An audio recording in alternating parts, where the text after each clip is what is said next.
Hello and welcome to Heather's Gluten Free Adventures. This is my new channel. I have another channel called Fork in the Loaf that I kind of had to put aside. It was very sourdough heavy and I just cannot do sourdough anymore. Haven't decided whether I'm going to give that one up yet because I do like doing stuff like food storage and stuff like that, but I just don't think the name fits anymore.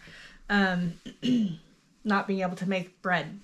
So I am going to try a gluten-free biscuit, and I'm going to kind of keep it. I think I've found a flour recipe that I like and that doesn't hurt my stomach. So I am going to point you down and show you what I'm going to do and hope that this works. So here's a mixie bowl. I have my white rice flour that I've already ground because I've been using this to do a sourdough starter, a rice sourdough starter. Sorry, my dog is barking in the background again. And I'm going to start with a half of a stick of butter. And now normally I know you cut butter into into biscuits. And we are not going to do that. We're going to try something a little bit different. And I'm going to get this melting on the stove. This is the pan that I'm going to bake them in. Hopefully it's big enough. I've never done this recipe before. I'm kind of thinking I might need to cut it in half. So I'm going to use some of this butter in the recipe and some of this butter in the pan to bake it. I'm going to add a 1/4 cup of white rice flour because I am making my own gluten-free rice flour blend. I'm just going to do a 1/4 cup of that. I'm going to do 2 tablespoons of potato starch.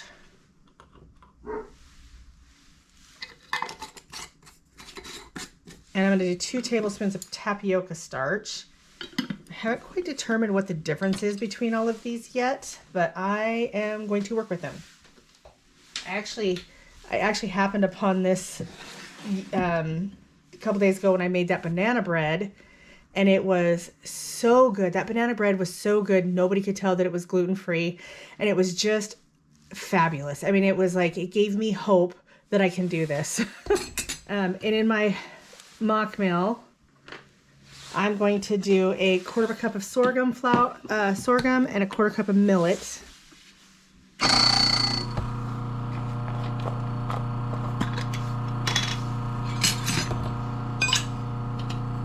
I really like this sorghum stuff.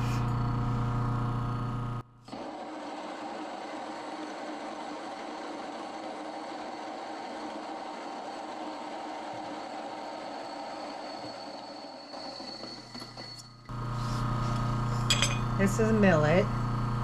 And it looks very similar to the sorghum, it's just smaller.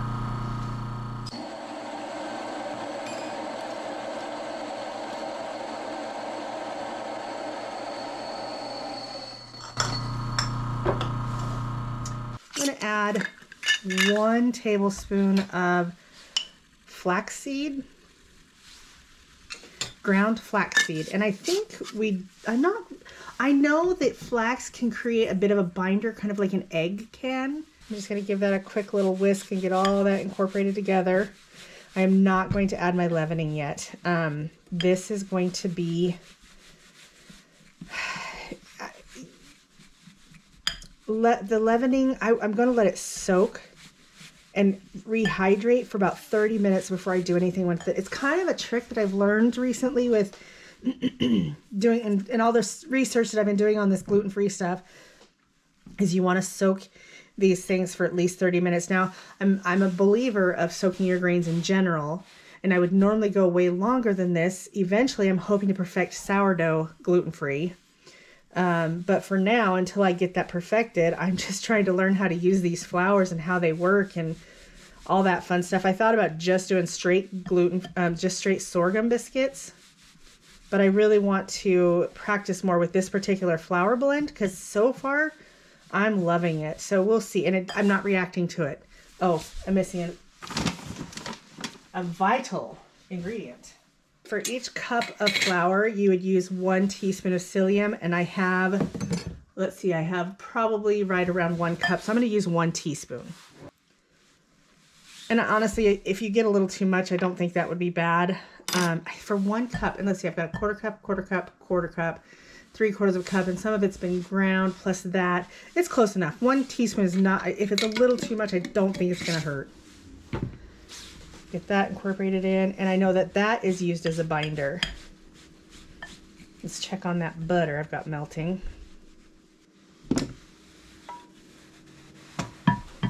At this point, this is not going to be good. All these dishes I'm making myself. I'm going to add half of this, and I'm eyeballing half because heck if I know. Maybe a little bit more than half. And I'm going to go ahead and incorporate this. One of the things I am liking about this gluten-free flour is you can like mix it a little longer or a little less, and it doesn't really affect the reaction of the flour. Like with flour, you have to be careful how much you mix it. I'm currently out of milk, but I have yogurt and I have sour cream. And buttermilk is often used for making biscuits, so sour cream might be a really good substitute. We're going to try it.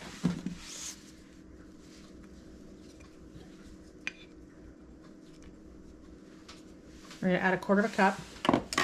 And that is not going to be enough liquid, so I'm going to add a little bit of water to this. Man, this is really not good. Well, we'll see. It might be great. This actually feels really good.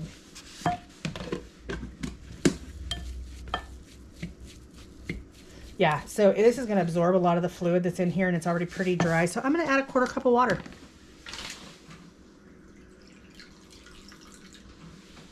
Which, that's just going to help milk out that sour cream. Make it a little less sour cream and more like a consistency of milky stuff. So I don't know if you guys know who Jessica from Three Rivers Homestead is. I really love her channel. She is like my Sunday morning get up, and one of the first things I do is watch her channel. I enjoy her channel, and I love how she makes everything out of what she has available. If she doesn't have the availability of something, she makes it her own, and I love it. Like in her most recent one, she did a pot pie, and she didn't have your typical pot pie ingredients. She didn't have peas, carrots, and corn. It was, like broccoli and cauliflower and celery, and I don't even remember what all the other things were that she had in it, but it was all not your typical pot pie veg mix. And I love that her family just eats it and loves it, and all the good things, all those good things. So I'm going to add another 1/2 cup of water. And the reason why another 1/4 cup. So now I've got a total of a 1/2 cup of water in here. And the reason I am doing that is because this is going to absorb all of that liquid to where this is going to be a pretty dry stuff anyway. And when I add the leavening to this, I'm going to want it to be a little wetter. I almost forgot to add about 1/2 teaspoon of salt. And now I'm going to let this sit, and I'm going to let it absorb with the liquid for about 30 minutes. And I will come back and we'll finish this. And let's cross our fingers that this is going to turn out wonderful. Crossing my fingers. Okay, it's been 30 minutes. Had a chance to get nice and hydrated. I am going to put in 1 teaspoon of baking powder. And normally I've only done like about 1/2 of a batch that I would normally do. So I'm not going to do as much baking powder and baking soda that I would normally do for a full batch. The reason I'm doing 1/2 a batch is because I don't know if this is going to be good. I'm going to add in 1/2 of it. It smells divine. 1/2 teaspoon of baking soda. And then I'm going to stir this like crazy. And I might have to add more fluid, but we'll see. It actually looks really good.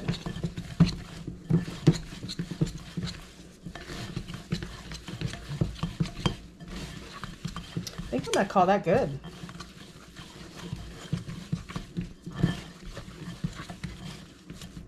It is very sticky. It's probably like a drop biscuit dough. I mean, that's what it feels like.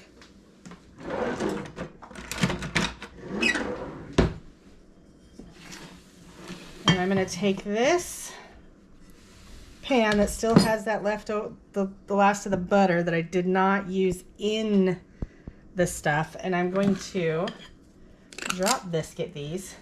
This is a 1/4 cup scoop. I believe that these cookie scoops are so worth having.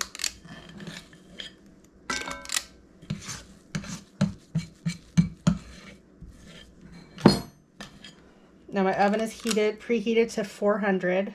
And I just have a little bit left here. I'm just going to add that to that center one. Have one extra large one. And I'm going to go pop this into the microwave. I'm going to go pop this into my 400-degree preheated oven, and I'm going to cook this for about 20 minutes. It's usually, biscuits usually about 18 to 20 minutes. I'm going to go 20 minutes, and then we'll check the temp on it. So it's been 20 minutes. And this is, I just temped them. They're at 190. They're hot. I just got them out. They're pretty, I'm not sure about why they're colored so dark. They taste good. Not quite like a biscuit. If you've ever had soda bread, kind of reminds me of soda bread.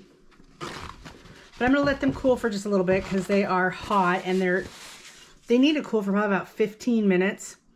And then once they're cooled off a little bit, they will be easier to handle and they won't crumble so bad. So we'll come back to those in just a moment. Thought I had you on all this time. So I went ahead and tore it apart, and I put some butter on it, and it's holding together. It's a little bit weird colored, and I'm not quite sure why. It's not white like a white flour biscuit, but I'm not really that opposed to that anyway because I'm used to a whole grain. It has a slightly different flavor. It does have a biscuit flavor, but there's also something different about it, and I'm not quite sure. I can put my feet. It might be the millet. It might be the sorghum. I don't know their flavors individually. It could be the flaxseed, the ground flaxseed that I put in there. I don't know what, but it's not awful. It's really good, and for having a quick bread, I think it's a win. I'm going to tweak this recipe probably a little bit more and just see if I can't perfect it eventually to where I can make it in my sleep. And I'm working on a sourdough starter. I've got a sourdough starter that I started on the 2nd. Today's the 5th, so it's about 3 days old. And it is starting to get bubbly, but it's not quite to the, it's not to the strength of my sourdough, my old sourdough starter, my wheat flour sourdough starter. It's just a white rice flour. And I am anxious to start trying my hand at sourdough, gluten-free sourdough. So thank you for joining me on this adventure. If you like this kind of, actually, if you like my channel, if you like this kind of content, go ahead and subscribe, hit that bell. It'll send you notifications whenever I put up a new video. I'm gonna try and get to where I'm putting up 1 video a week. I have a lot to learn here, and I just want to take you with me. It's easy, I'm not gonna say it's easy. It's easy to take you with me. So thank you for joining me on this adventure, and we will see you next time.